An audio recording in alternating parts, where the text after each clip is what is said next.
panaginip tungkol sa tulay ay sumisimbolo sa paglipat mula sa isang yugto ng buhay patungo sa bago, mga desisyon at koneksyon sa pagitan ng nakaraan at hinaharap.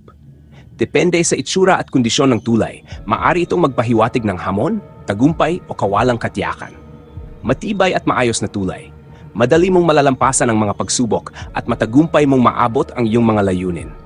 Sira o gumuguhong tulay. May hadlang o takot sa pagharap sa pagbabago. Maaring nag-aalinlangan ka sa isang desisyon. Tumatawid ng tulay, nasa proseso ka ng mahalagang pagbabago sa buhay. Maaring nagpapahiwatig ng personal o spiritual na paglago. Takot tumawid sa tulay, nagpapahiwatig ng kawalan ng kumpiyansa sa sarili o takot sa hindi tiyak na hinaharap. Nahulog sa tulay, posibleng may malaking pagsubok o pagkakamali nagpapahirap sa iyong pag-usad. Naputol ang tulay, may isang koneksyon o oportunidad na maaaring mawala. Babala na dapat pag-isipan ang susunod na hakbang. May nakabantay sa tulay. Ang bantay sa tulay ay maaaring kumatawan sa isang pagsubok o hadlang bago mo marating ang bagong yugto ng iyong buhay.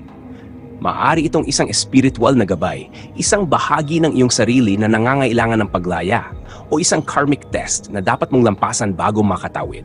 Sobrang haba ng tulay, parang walang katapusan. Sumisimbolo ito sa matagal at mahirap na proseso ng pagbabago o paglago. Maaring may pinagdaraanan kang journey sa buhay na tila walang katapusan, subalit ang mensahe nito ay pagtiyagaan mo dahil may kahulugan ang paglalakbay mismo, hindi lang ang destinasyon. Tumalon sa tulay.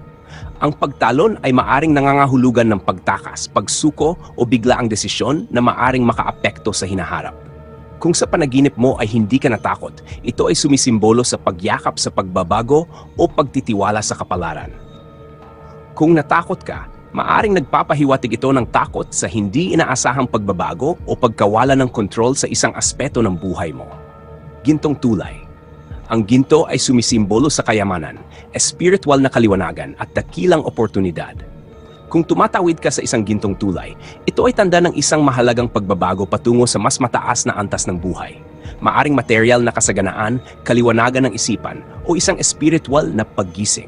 Maari rin itong mga hulugan na may gabay o proteksyon kang natatanggap mula sa isang mataas na puwersa sa iyong paglalakbay. Tulay na bakal, matibay at matatag na pundasyon sa buhay. Kung maayos ang tulay, nangangahulugan ito na ang iyong mga plano ay matibay at siguradong magtatagumpay. Ngunit kung ito ay kalawangin o sira, babala ito na maaring may lumang paniniwala o sistema sa buhay mo na kailangan ng palitan.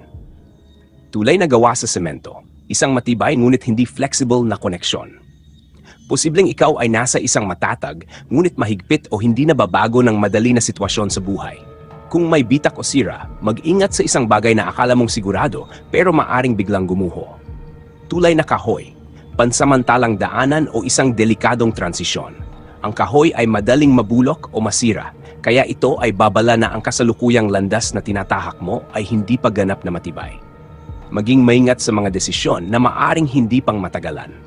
Tulay na gawa sa lubid, isang napakapanganib at hindi matatag na transisyon. Maaring ikaw ay nasa isang desisyon o sitwasyon na puno ng pangamba at nangangailangan ng lubos na ingat.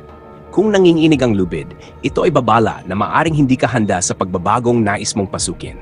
Sa huli, ang tulay ay isang sagradong daanan ng kaluluwa, isang pintuan patungo sa bagong dimensyon ng kamalayan. Kung sa panaginip mo ay nakatawid ka ng matagumpay, ito ay nangangahulugang handa ka ng tanggapin ang bagong yugto ng iyong buhay. May dalang tapang at pagpapala.